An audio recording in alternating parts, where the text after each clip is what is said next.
سلام دوستان، خیلی خوش آمدید به برنامه ما. من محمد رضا سرگلزایی هستم، روانپزشک و دوست و همکارم جناب سیاوش صفایی روانشناس. در این برنامه داریم راجع به شکنجه و درمان آسیب دیدگان شکنجه با هم صحبت میکنیم. امروز شنبه 19 آبان 1403 9 نوامبر 2024 هست و این دومین گفتگویی است که ما دو نفر با هم داریم، در واقع حول محور شکنجه و آسیب دیدگان شکنجه، بر اساس کتابی که جناب دکتر صفایی عزیز ترجمه کردن سالها پیش که این کتاب روان درمانی آسیب دیدگان شکنجه هست. نکته جالب این کتاب این هست که گرچه نویسندگان این کتاب دانمارکی هستند، دو روانپزشک و یک نورولوژیست دانمارکی و یک تیم درمانی در دانمارک که به پناهنده های سیاسی در واقع که به دانمارک پناهنده شدن و در کمپ سازمان ملل هستند دارن روان درمانی ارائه میدن، اما زندانی ها در اونجا کسانی هستند که در حکومت ایران، در حکومت جمهوری اسلامی ایران و در حکومت عراق، بعث عراق در زمان صدام و خمینی مورد شکنجه قرار گرفتند. بنابراین آسیب دیده ها کسانی از ملت ما هستند، از جامعه ما هستند، اما درمانگرها که این کتاب رو نوشتن درمانگرهای اهل دانمارک هستند. خب جناب دکتر صفایی عزیز خوش آمدید. حالا اگه سلام علیکم می‌فرمایید که بفرمایید. خیلی ممنون. منم سلام میکنم خدمت شما و همه همراهان عزیزمون تو این برنامه. اگه اجازه بدید تو این قسمت مستقیم بریم سراغ این کتاب و مطالب ارزنده‌ای رو که برامون تهیه کردم. چند تا نکته جالب داره تو این کتاب. یکی این که به ما میگه یادمون باشه که به کار بستن شکنجه و خشونت پیامدهای کوتاه مدت و بلند مدتی داره و شما بدون پیگیری‌های تخصصی عوارض جسمی و روانی ناشی از شکنجه رو خیلی بعیده که بتونید خودتون درمانش بکنید. یعنی اینها به اشکال متعدد و متفاوتی میتونه در زندگی شما خودشون نشون بده. بنابراین میخوام همینجا خواهش بکنم از عزیزانی که درگیر این موضوع هستن، حالا میگم چه علائمی رو در خودشون جستجو کنن که بفهمن که باید مراجعه بکنن به درمانهای تخصصی، میگم، ولی این بحث درمان جدی بگیرن. باز در این کتاب به ما تاکید میکنه که یادمون باشه که یک مثلثی در درمان باید درگیر باشه: خود فرد، خانواده‌اش و جامعه‌ای که فرد باهاش درگیره.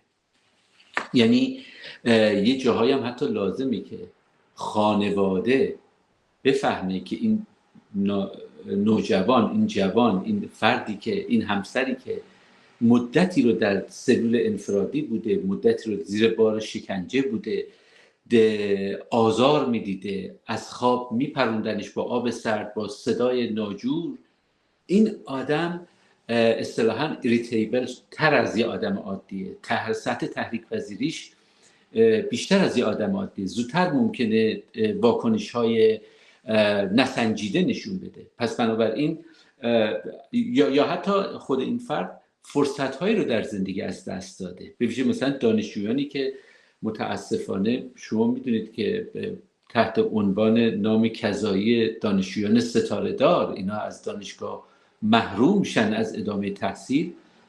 بعضا دیده میشه در کیسایی که هم جناب دارید و هم من باشون مدام درگیرم، توسط خانواده سرزنش میشن که مثلا درست نمیتونی دیگه برگردی، تو چی کاره میخوای بشی، تو از کجا میخوای پول در بیاری زندگی تو اداره بکنی.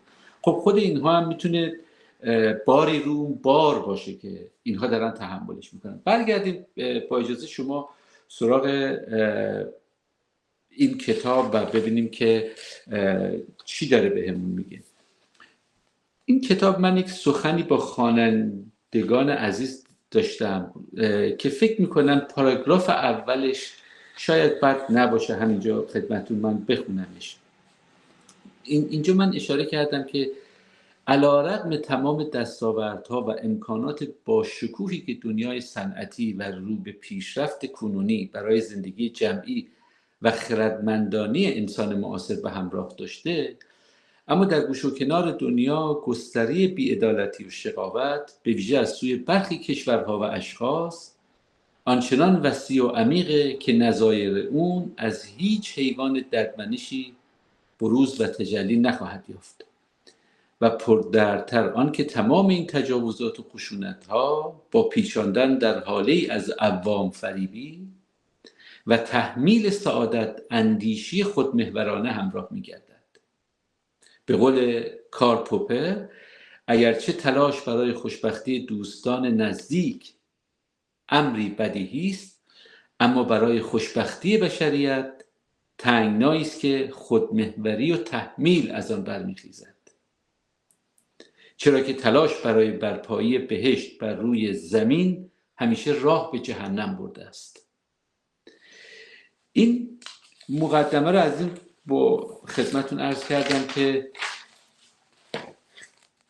دیده میشه افراد مستبد، افراد توتالیتر، افرادی که واقعا زندگی در کنارشون آزاردهنده است، همیشه با همین ابزار میان جلو دیگه که برای خودت میگم من سعادتتو میخوام، ولی خب متاسفانه خیلی اذیتون میکنن. کتاب در 8 فصل تهیه شده. این کتاب 8 فصله. فصل اولش که یک تاریخچه رو میگه، من قسمت قبلی اشاره کوتاهی کردم، وارد جزئیاتش نمیشم. فصل دومش راجع به روش‌های شکنجه است که میگه از روش‌های جسمانی و روانی و ترکیبی استفاده میشه. روش‌های جسمیش که خیلی برامون آشناست، مثل احساس غرق شدن تا تجربه خفگی، خستگی شدید در فرد ایجاد کردن، جراحت‌های گوناگونی مثل شلاق زدنش، سوزوندنش، نمیدونم گازش گرفتن، تا بریم حالا سراغ زخم‌های روانی که همراه میشه با توهین، تحقیر، تهدید با هر دو تا ه، هم هی دو چشم به معنای ترسوندن و هم هی جیمی به معنای محدود کردن زندگی فرد. با کی میری با کی میاد، تو باید بیای نمیدونم هر هفته این دفتر رو امضا کنی، تو نباید فلان گوشیات چک میشه، خطت و خیلی مشکلاتی از این قبیل. دیده میشه که تو این گزارشات که از روش‌های استفاده میشه که با ایجاد سر و صدا، شوک یا آب سرد تعادل روانی فرد رو به هم میزنن و سعی میکنن که اون فرد رو اصطلاحاً به نوعی آنچنان ضعیفش بکنن که بشه راحت ازش اطلاعاتی به دست آورد یا حتی اطلاعاتی رو ازش بخوای که بگه. میدونید چرا این اعترافات تلویزیونی در دنیای امروز به هیچ وجه دیگه اعتبار نداره؟ خوشبختانه ما به این آگاهی رسیدیم که هر اعتراف تلویزیونی ممکنه ناشی از همین شکنجه های روانی باشه که تعادل من رو به هم زده و من انقدر کارت به استخونم رسیده که میگم آقا هر چی بگی من میگم. چی بگم؟ شما اگه الان بگی من رفتم حکایت اون چیز هست خرس رو از جنگل شکار کردم و بردم، اگه تو بگی خرگوشه من میگم خرگوشه، فقط رهام کن. فنونی دارن تحت عنوان فنون ضعیف سازی، فنون تخریب شخصیت، که دوست دارم اینا باز به منظور اینکه حواسمون باشه که حتی ممکنه در مراودات خودمون هم گاهن ما ازش استفاده بکنیم بدون که نوعی شکنجه میتونه باشه که سیستماتیزه شدهش در دست ابزار استبداده. مثل چی؟ مثل ایجاد اضطراب، ایجاد احساس گناه. مثلا یک از این افراد قربانی میگه که در زندان به ما میگفتن که تو اگه اینو بنویسی آزاد میشی. مثلا یه چیز رو ما مینوشتیم، بعد میرفت به همراه ما به اون هم رزم ما که در سلول بغلی بود، اونم شکنجه میدادن و بعد بهش میگفتن که این اطلاعات رو اون بر علیه تو داده، و بعد می اومدن این دوتا رو با هم روبرو میکردن. شما فکرشو بکنید یه دفعه چقدر احساس گناه به این فرد دست میداد و میگفت ببین این همه اطلاعات رو این گفته، تو هم بگو. و این احساس گناه فوق العاده این افراد رو اذیت میکرد به کیفیتی که خود این کتاب میگه این یک روش پرسونالیتی دیسترویه، یعنی تخریب شخصیت.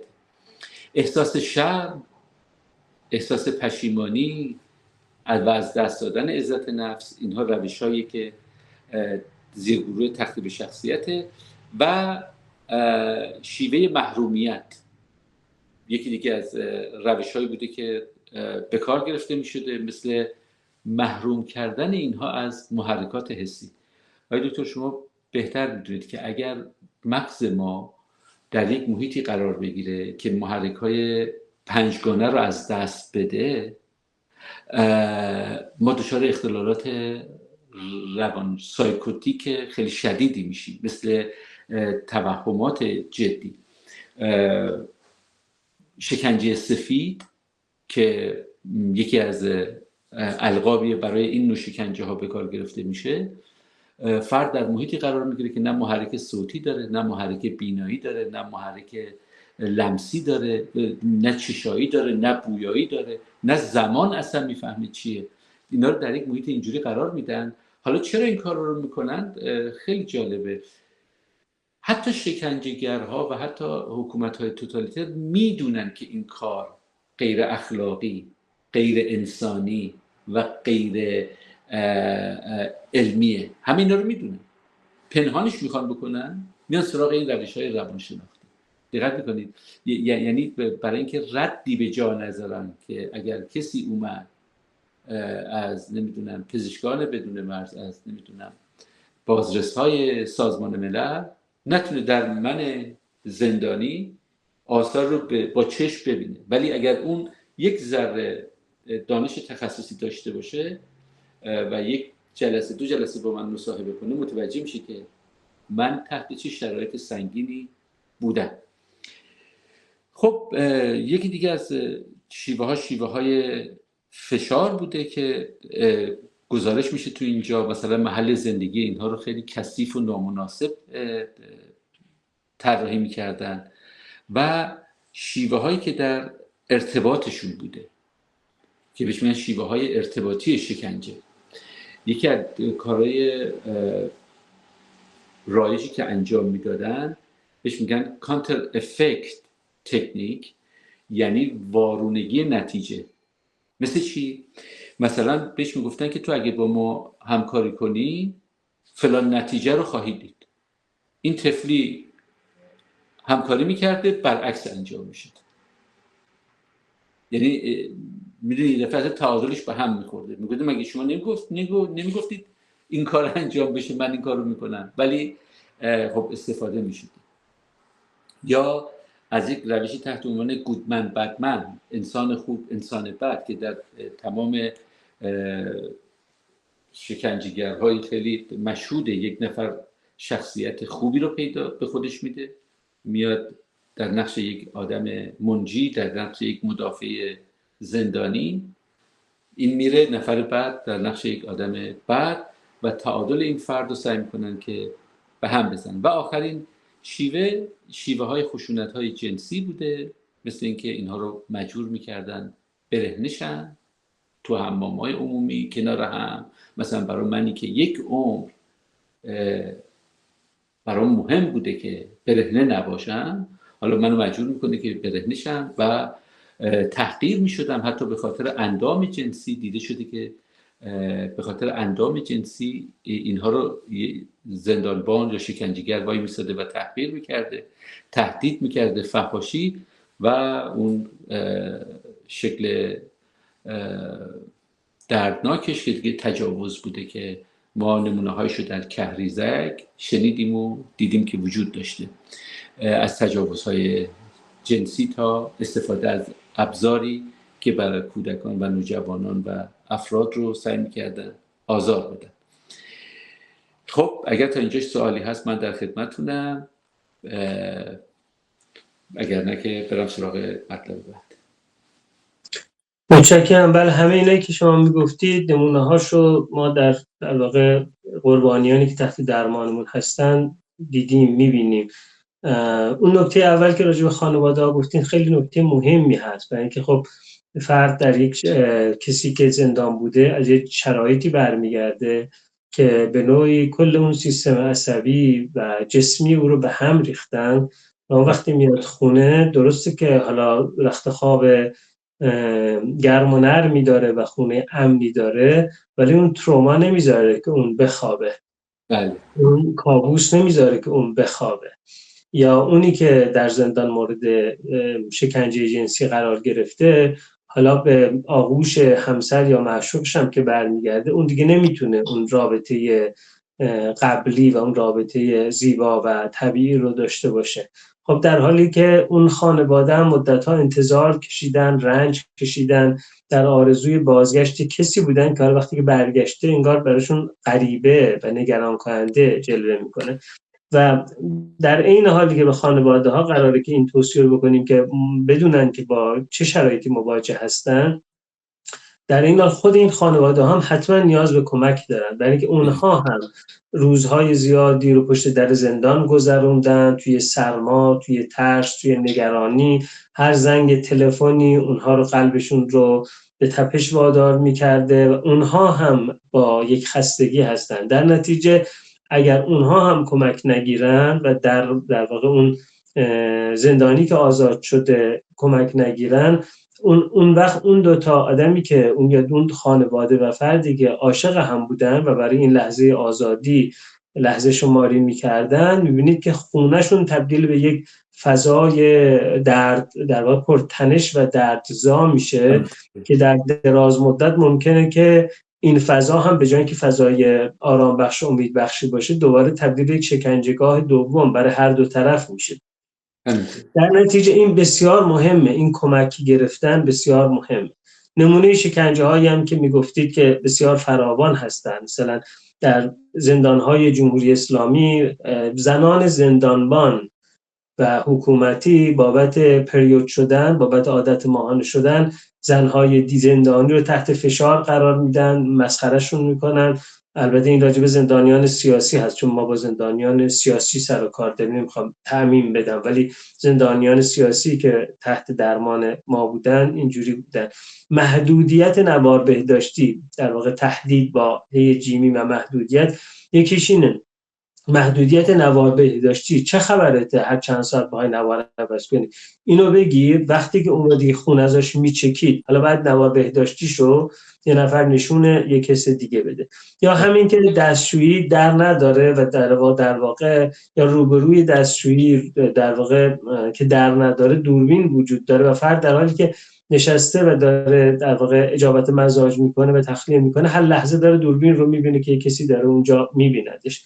من خودم سال 92 وقتی که به اصطلاح ماموران وزارت اطلاعات به خونه ما ریختن، میگفتن فقط در صورتی و در واقع چند ساعت اونجا بودن، میگفتن در صورتی میتونی بری دستشویی که در دستشویی باز باشه، اگه در دستشویی ببندی ما با لگد در رو میشکنیم. و بنابراین این که یه آدمی که در یک شرایط محترمانه و مؤدبانه، همیشه کسی اگر دستشویی میرفته، کسی پشت درم نمیرفته واسطاده، حالا ازش انتظار دارن که تو باید در دستشویی باز باشه و من بشینم روبرو در واقع شاهد دستشویی رفتن تو باشم. بنابراین این جزء اون موارد شکنجه‌ای هست که به فرمایش شما در واقع یه رده پای روی مثلا کف پاهای آدم شلاق خورده نمیذاره و در نتیجه شکنجه سفید هست، به این معنا که زخم کبودی باقی نمونده و بدن پوست سفید مونده، تمیز مونده، در حالی که اون زخم در عمق وجود داره. بسیاری از زندانیان ما رو در واقع شکنجه هایی که میکردن به این شکل بوده که او رو ناامن میکردن که مثلا اگر تو به عنوان یک دختری که از این خانواده مذهبی و سنتی هستی، دوست پسر داری و پدر و مادر مذهبی 80 سالت خبر ندارن، تمام این چت‌های شما رو میریم برای پدر مادرت میخونیم و بیشترین استرابی که وقتی این دختر در زندان داره نه از اینه که ممکنه منو مثلا اعدام بکنن، بلکه حتی از اون سنگین‌تر اینه که پدر و مادرم چه فشاری بهشون میاد وقتی چت‌هایی که بالاخره دوست دختر دوست پسر با هم دیگه دارن که توش چت جنسی هم هست، وقتی این رو نشون اونهایی بدن که اصلا اطلاع نداشتن از رابطه من و بعد چگونه و با چه روی من اونا برگردم، اینا رو برای خانوادت میخونیم و بعدم تو رو آزاد میکنیم. حالا برگرد تو اون خونه دیگه، برو زندگیتو بکن. اگر این کار رو نکنی، اگر همچین چیزی رو نگی، همچین اتفاقی برات میفته. نمونه های از این شکنجه ها فراوان. البته ما واقعا شکنجه های فقط شکنجه سفید نداریم در زندان های ایران، شکنجه سیاه هم داریم. یعنی قپونی بستن به تعبیری من از زندانی های دهه 60 شنیدم، از زندانی های دهه 70 شنیدم، از زندانی های دهه 80 شنیدم که دست های فرد رو از پشت میبندن مدت طولانی به یه جایی و اون آویزونه و این شانه ها و کتف ها دیگه از شدت درد میخواد منفجر بشه و این چیزایی است که یا دستشو به جایی بستن که نه بتونه بشینه نه بتونه واسته. بین این واسطاده و ایستاده بودن و این خمیده بودن مدت طولانی چنان دردی در این کمر و پشت ایجاد میکنه که اگرچه زخمی ایجاد نمیکنه اما درد بسیار شدید ایجاد میکنه. یعنی در زندانهای جمهوری اسلامی و صدام و حالا اینا مثل همن دیگه، اینها و قذافی و کسانی مثل اینا هم شکنجه سیاه وجود داره هم شکنجه سفید وجود داره. بعضی از نهادهاشون شکنجه سیاه بیشتر میکنن، مثلا وقتی بسیجی ها به اصطلاح همین نیروهای آتش به اختیار حکومت به سراغ کسی میرن، شکنجه سیاه بیشتر هست، برای که اونا پاسخگو نیستن دیگه، اونا اصلا ردی ندارن، اسمی ندارن، شماره‌ای ندارن، میزنن، فرار میکنن، تجاوز میکنن، در میرن، بعدم میگن نیروی خودسر بوده یا نیروی خودجوش بوده یا غیره، نیروی مردمی بوده. ولی وقتی نهادهایی مثل وزارت اطلاعات که بالاخره قابل استیضاح دادگاه اداری وجود داره، کد استخدامی وجود داره، اونها معمولا بیشتر شکنجه سفید استفاده می‌کنن. و خیلی جالبه که مثلا وقتی که وزارت اطلاعات به سراغ ما میاد به ما میگه که خدا رو شکر کن که گیر اطلاعات سپاه نیفتادی، چون که اونا یه جور دیگه رفتار میکنن. یعنی در واقع نهادهای مختلفش در این شکنجه سیاه و سفید مکمل هم دیگه هستن. خب من فقط برای اینکه خیلی صحبتمون دیگه طولانی نشه چند دقیقه پایانی رو به شما میسپارم جمع‌بندی کنید و در ویدیوی بعدی ما به سراغ درمان بریم از آسیب. با کمال میل. من همینجا میخوام یه عذرخواهی هم از بیننده های این برنامه داشته باشیم که بگم بعضی از سرفصل های آموزشی ما روانشناسا و روانپزشکا خیلی شیرینه. وقتی داریم میریم کلاس یا تو کارگاراژ صحبت میکنیم از قبل خودمون یه ذوقی داریم. مثلا وقتی داریم راجع به فرض کن توی ایژوکیشن مریض صحبت میکنیم، راجع به مهارت‌های زندگی میخوایم صحبت بکنیم یا نمیدونم یه عناوینی که آدم خوشش میاد، این جزء اون عناوینی که خود ما هم خیلی دوستش نداریم. یعنی وقتی میخوایم راجع بهش صحبت بکنیم آزاردهنده است. من از این بابت عذرخواهی میکنم اگر بعضا این مطالب مطرح میشه، اما خب چه کنیم که این اون بخش واقعیتیه که وجود داره. و خبر خوب اینه که خوشبختانه پژوهشگرها، نظریه پردازها و اونهایی که از انسانیت بوی بردن در این زمینه ساکت نشستن و راههای درمانی خوبی رو دارن به ما پیشنهاد میدن. من خبر خوبم اینه برای همه عزیزان و خواهشی که دارم همینه که اگر اونها خراب میکنن ما قدرت ساختن رو داریم. فقط با یعنی ما منظورم پژوهش‌های علمیه، نه من فرد منظورم نیست. آره یک نکته اینجا بگم که خیلی شبیه علائم PTSD رو اینها تجربه میکنن و باید مواظب باشن که 4 تاش رو من یادداشت کردم خدمت عزیزان بگم که آگاه باشن نسبت به این موضوع. یکی بحث فلش بک زدن های ناخواسته است. اینها این تصاویری که تجربه میکنه، تجربیاتی که داشتن در طول زندان رو بعد از آزادی انگار که نشخوار ذهنی میکنن و افکار راجعه اینها رو برمیگردونه به اون وضعیت. یکی از نکاتی که تو درمان، حالا جلسه بعد راجبش بیشتر صحبت میکنم، خیلی مهمه و اینها هم دارنش، avoidance یا اجتناب از موقعیت‌های مشابه. اینا هر چیزی که تداعی بکنه اون وضعیت رو تلاش میکنن که ازش دور بشن و یکی باورهای منفی مبالغه آمیزی پیدا میکنن راجع به خودشون، محیطشون و دیگران. و نکته آخر، تأثیر این شکنجه ها باعث یک واکنشی میشه به اسم هایپر ویجیلینس یا از جا پریدن های خیلی شدید، با یه صدا، با یه تحریک، با یک حرف، یه دفعه اینها یا تو خواب خیلی اینها از جا میپرن. اینها رو اگر دیدیم بدونیم که عوارض این روش های غیر انسانی، غیر اخلاقی شکنجه است. امیدوارم که صحبتامون تا اینجا مفید بوده باشه. قسمت سوم سعی میکنیم که با همکارامون بیشتر راجع به این موضوع صحبت کنیم. ممنونم. خیلی متشکرم. بله، این ویدیو رو به پایان میبریم و در ویدیوی بعدی وارد در واقع روش‌های درمانی و تکنیک‌های درمانی میشیم. خیلی ممنون از شما و خدا نگهدار. زنده باشید.